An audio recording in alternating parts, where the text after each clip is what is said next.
Tamil Nadu Congress committee தலைவர் செல்வ பெருந்தகை வெளியிட்டுள்ள அறிக்கையில், ஒடிசா மாநிலத்தில் தேர்தல் பரப்புரையில் பேசிய பிரதமர் மோடி, புகழ்பெற்ற ஜெகநாதர் ஆலயத்தின் பொக்கிஷ அறையின் சாவிகள் தமிழ்நாட்டிற்கு சென்றுவிட்டது என்று குறிப்பிட்டுள்ளார். அதாவது தமிழர்கள் திருடர்கள் என்று மோடி பேசுகிறார். தமிழர்கள் ஒடிசா மாநிலத்தை ஆள நினைக்கலாமா என்பது போல் உள்துறை அமைச்சர் அமித்ஷா பேசியிருக்கிறார். தமிழ்நாட்டுக்கு வந்தால் திருக்குறள், இலக்கியம், இலக்கணத்தை பற்றி மோடி பேசுவார்.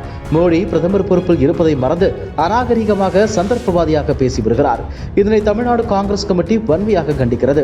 இனிவரும் காலங்களில் தமிழர்களை அவமானப்படுத்தினாலோ, தமிழ் மொழியை கொச்சைப்படுத்தி பேசினாலோ பாஜக தமிழகத்தில் இருக்க வாய்ப்பில்லை. ஒரு வாரத்திற்குள் தமிழ்நாட்டு மக்களிடம் மோடியும் அமித்ஷாவும் நிபந்தனையற்ற மன்னிப்பு கேட்க வேண்டும். இல்லையென்றால் பாஜக அலுவலகத்தை காங்கிரஸ் கட்சியினர் முற்றுகையிடுவோம். வருமான வரித்துறை, அமலாக்கத்துறை, சிபிஐ உடன் தற்போது தேர்தல் ஆணையமும் இணைந்து மோடி கூட்டணியில் பணியாற்றி வருகிறது. அதனால்தான் மோடி எதை பேசினாலும் தேர்தல் ஆணையம் அதனை கண்டுகொள்ளவில்லை. கும்பகர்ணன் போல தேர்தல் ஆணையம் தூங்கிக் கொண்டிருக்கிறது. பாஜகவில் இருப்பவர்களுக்கு சூடு சொரணை உள்ளதா?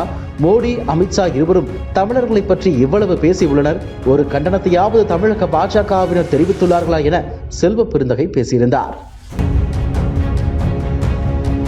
இதற்கு பதிலடி கொடுக்கும் விதமாக தமிழக பாஜக தலைவர் அண்ணாமலை தனது எக்ஸ் தள பக்கத்தில், தமிழக பாஜக தலைமை அலுவலகத்தை முற்றுகையிடப் போவதாக காங்கிரஸ் கட்சியின் தமிழக மாநில தலைவர் அறிவித்துள்ளதாக அறிந்தேன். எங்கள் அலுவலகம் வரவிருக்கும் தேதியை முன்பே அறிவித்தால் வரும் 10 பேருக்கும் உணவு ஏற்பாடு செய்ய வசதியாக இருக்கும்.